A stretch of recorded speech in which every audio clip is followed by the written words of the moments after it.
welcome to another of Mrs. Cracknell's maths lessons. All week we have been looking at 3D shape. We've been thinking about their faces mainly. We're also going to use a bit of language to do with corners and the edges today to help us as well, and work a little bit more on the names to try and get those names to stick in our memories a bit more. Before we do, I'm going to do a little bit of counting and things with you. I want to do first of all saying a number that is one less than a number. So I'm going to say the number and point to it if you can tell me one less than that number. If you think you don't want to see my 100 square because it will give the answers away to you, then close your eyes, listen to the number that I say, and then tell me the number that's one less without peeking at the 100 square to help you. Don't worry if you need the 100 square, it's absolutely fine. Okay, it's there to help you. So close your eyes if you don't want to see the 100 square. Can you tell me the number that's one less than 5? One less than 5 is 4. Can you tell me the number that's one less than 8? One less than 8 is 7. Can you tell me the number that's one less than 12? One less than 12 is 11. Can you tell me the number that's one less than 16? Counting backwards, one less than 16 is 15. Can you tell me the number that is one less than 20? One less than 20 is 19. Oh, I'm going to sneeze. Hang on. Oh, bless me. Okay, can you tell me the number that is one less than 24? One less than 24 is 23. I'm going to go a little higher now. If it's too high for you, that's fine. Just watch and listen. But if you want to stretch yourselves, and with your eyes closed as well, then maybe you could tell me one less than these higher numbers. One less than 37. Counting backwards, what would come before 37? 36. If you got that right, well done. One less than 53. One less than 53. Counting backwards would be 52. One more. One less than 68. 68. One less would be 67. You just got to look at that second number in the line really, and just bring that one down one number. So it's not as hard as it sounds. Okay, let's count backwards from 20. This helps us with our subtracting, remember, from last week, so we don't want to forget how to do it. 20, 19, 18, 17, 16, 15, 14, 13, 12, 11, 10, 9, 8, 7, 6, 5, 4, 3, 2, 1, 0. Oh, blast off. Well done for counting backwards. Right, what else do I want to do with you today? Okay, let's count in fives. Let's count in fives all the way to 80, because that's where we've been counting to this week. Remember, we're adding 5 on each time we count a number, so it's a lot quicker to get to 80 than if we're counting in ones, which is every number. So it's all the ones that we go high on normally, and all the ones we go low on, ending in the zeros. Are we ready to the jazzy tune? 5, 10, 15, 20, 25, 30, 35, 40, 45, 50, 55, 60, 65, 70, 75, 80. Well done if you're getting better at that. We're going further down the 100 square. Isn't it strange how when we move down the 100 square, our numbers are going up, they're getting bigger. It's a strange thing, 100 square, isn't it? Right, okay. So I want to move on now to, and I'm going to bring you down with the camera down so you can see what's on my table, okay? So let's bring you down so you can see those shapes. Tilt you up a little bit. So I want to see, you can see what my hands are doing behind as well. Okay, so I want to suggest a game for you to play at the end of this as well. I'm just going to rearrange my shapes here a bit so we've got a bit more room. I want to suggest a game for you to play once this video is done. We'll have a little run through now so you know what I'm talking about. So you could get a Ted. I have got Henrietta the Hedgehog, who all the children in my class know very well. Here she is. She helps us know how to talk about our feelings and how to be good friends. So here is Henrietta. She said she's missing all you guys, so she's popped in on this maths lesson to check out how you all are. So she's very pleased to see you. So Henrietta, you are here to play this game with me, okay? Now how it's going to work, it's a bit like pass the parcel, okay? So if you've got a teddy at home, and you're probably going to need at least 2 of you playing this game. So maybe you could do it with mums and dads, or if you've got a brother or a sister, you could do it with them maybe. So how you could do, or get the whole family involved would be great. So you have yourself a teddy, okay, and I've got Henrietta, and then when you play the music, you pass Henrietta around the circle. If it's just 2 of you, it will just come backwards and forwards. But if there's a few of you, then pass it round the circle. Now, when the music stops, the person who is holding the teddy bear it's them who gets to pick something out of the middle. Now, I suggest that mums or dads are the ones that say what shape you need to pick. So you're passing the teddy round, the music stops, bonk, and it's your go. And maybe a grown-up would say, can you find a cube? Can you find a cube? And you've got to think, which one is a cube? I'm going to go for this one.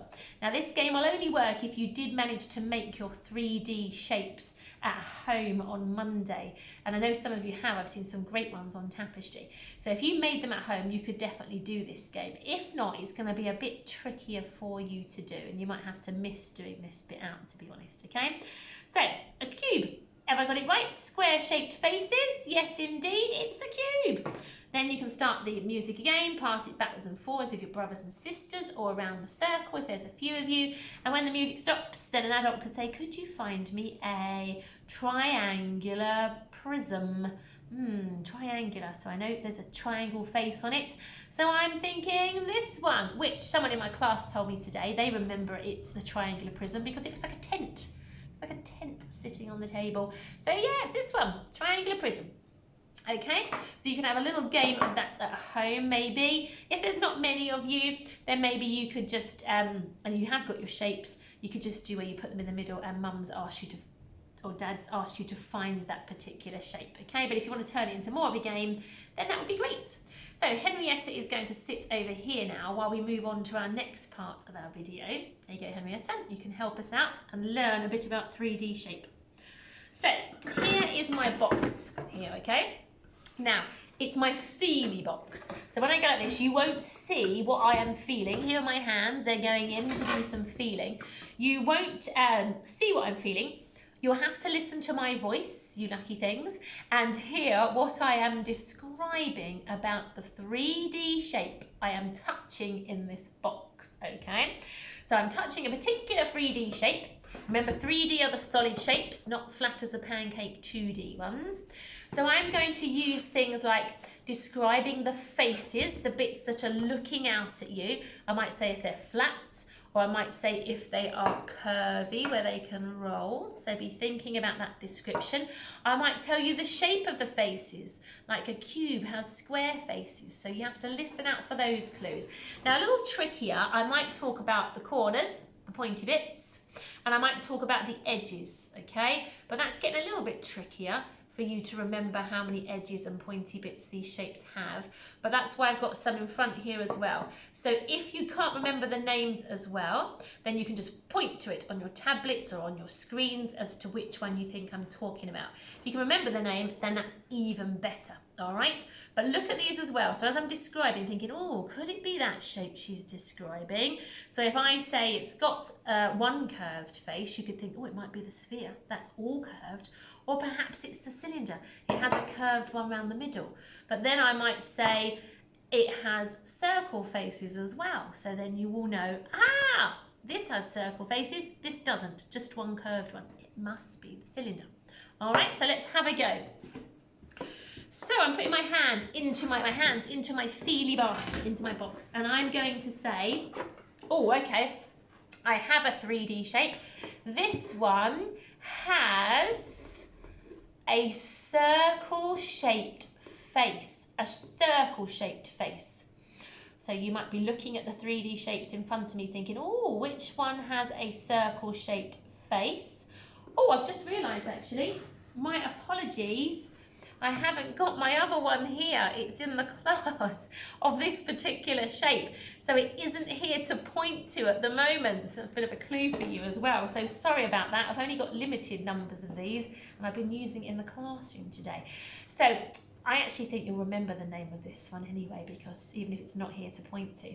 It has a point on the top. I can feel a point on the top. It has a circle face, a point on the top, and it's curved around the middle. Could you picture what that might look like? A circle face, curved around the middle, but a point at the top. Now, I think you probably remembered the name of this one, but it is a cone. It's a cone, like an ice cream cone. So if you said cone at home, pat yourself on the back. Okay, next one. Right, I'm going to go, my feely hands are going in the box. Oh, I'm going to go with this one here. Okay, let me describe it to you. Oh, a good feel. Oh, it has square-shaped faces. So you might be thinking, could be one thing, or it could be something else. There's a couple of shapes in front of me that could be. It only has 2 square-shaped faces. Only 2 of its faces are square, only 2. Oh, and the rest are rectangle-shaped faces. Rectangle-shaped faces. Now, I'm going to tell you about the edges, even though that will be quite hard information to talk about at the moment. But it has 1, 2, 3, 4, 5, 6, 7, 8, 9, 10, 11, 12 edges. So edges are like these bits along the top here where the sides meet, or the faces meet. Or 12. What could it be? Square-shaped faces, rectangle-shaped faces. It is a cuboid. So if you pointed to the cuboid, or you remembered its name, fantastic. It was a cuboid. Okay, my feely hands are going in again. Oh, this one has a curved shaped face, but it also has 2 flat faces as well. So a curved one around the middle, but 2 flat faces on each end, and those flat faces are circle shaped. Can you guess what it is? So it has a curved shaped face, but it also has 2 flat faces and they are circle shaped. So it is a cylinder. Fabulous if you remembered its name. Okay, hands going in again. Oh, this one has, square-shaped face. Oh, they're all square-shaped faces. All 6 of them are square-shaped faces. What shape has all of the same shaped faces? And they're all square. Which one? It is a cube. There it is. It's got a small yellow one and a big red one, but they are cubes, all with square-shaped faces. Excellent if you got that right. Hands are going in another time. Oh, this one is, it has only one face, and it's completely curved. Curved all the way round. I keep turning it round, and it's completely curved, one face. You can point to which one you think it is, or you can call out its name. It is a sphere, There it is. Okay, my last one I'm doing now. In go my hands. This one has rectangle-shaped faces going around its middle, but, they could be square, maybe. But on the end, it has triangle-shaped faces on each end. And it's got 1, 2, 3, 4, 5, 6, 7, 8, 9 edges. So 9 of these kind of edges here where the faces meet.